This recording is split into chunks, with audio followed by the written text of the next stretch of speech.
CPM party കോൺഗ്രസിന് കൊടിയിറങ്ങുമ്പോൾ പാർട്ടിയും പ്രവർത്തകരും ഒരുപോലെ ഓർക്കുന്നയാൾ സീതാറാം യെച്ചൂരിയാണ്. മധുര പാർട്ടി കോൺഗ്രസ് വേദിയിൽ എല്ലായിടത്തും യെച്ചൂരിയുണ്ട്. യെച്ചൂരിക്ക് പകരക്കാരനെ തേടുന്ന പാർട്ടിക്ക് അതാണ് ഏറ്റവും വലിയ വെല്ലുവിളിയും.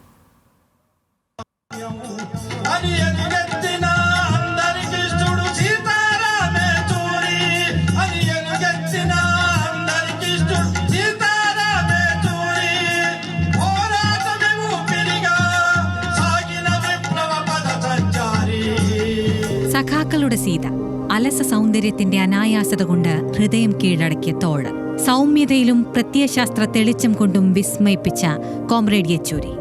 പാർട്ടിയുടെ രാഷ്ട്രീയം ഏതു ഭാഷയിലും പറഞ്ഞ് മനുഷ്യരുടെ മനസ്സിൽ കുരുക്കാൻ കെൽപ്പുണ്ടായിരുന്ന ഒരാൾ. പാർട്ടി കോൺഗ്രസിൽ ചിത്രങ്ങളായും എഴുത്തായും വാക്കായും പാട്ടായും നിറഞ്ഞു നിൽക്കുകയാണ്.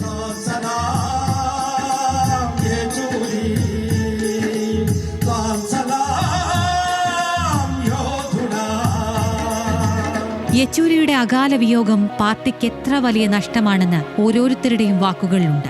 In his untimely demise, the communist and the left movement of the country suffered a grievous loss. The party Congress pledges to steadfastly follow the example he set for all of us. India എന്ന ആശയത്തെ ചൂണ്ടിക്കാട്ടി യെച്ചൂരി മതേതര പാർട്ടികൾക്ക് വഴികാട്ടിയായിരുന്നു പലപ്പോഴും.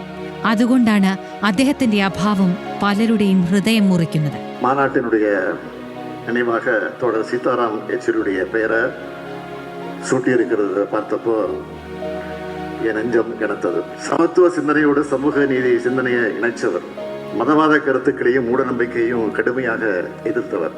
அவர் மறைஞ்சாலும் அவருடைய சிந்தனைகள் என்றைக்கும் நம்மை வழிநடத்தும் என்பதற்கு அடையாளமாகத்தான் இந்த மாநாட்டு எழுச்சியை நாம் பார்த்து கொண்டிருக்கிறோம். യെച്ചൂരി ഇല്ലെന്നത് ഉൾക്കൊള്ളാനായിട്ടില്ല പാർട്ടിക്കിപ്പോഴും. എന്തായിരുന്നു CPIMന് യെച്ചൂരി എന്നത് മധുര പാർട്ടി കോൺഗ്രസ് കാണിച്ചു തരികയാണ്. ഇവിടെ വരുന്ന ഓരോരുത്തരുടെയും മനസ്സിൽ നനുത്ത പുഞ്ചിരിയും പറഞ്ഞുവച്ച രാഷ്ട്രീയവും ഓർമ്മയിൽ വന്ന് മുട്ടുന്നുണ്ടാകും. ന്യൂസ് മലയാളം, മധുര.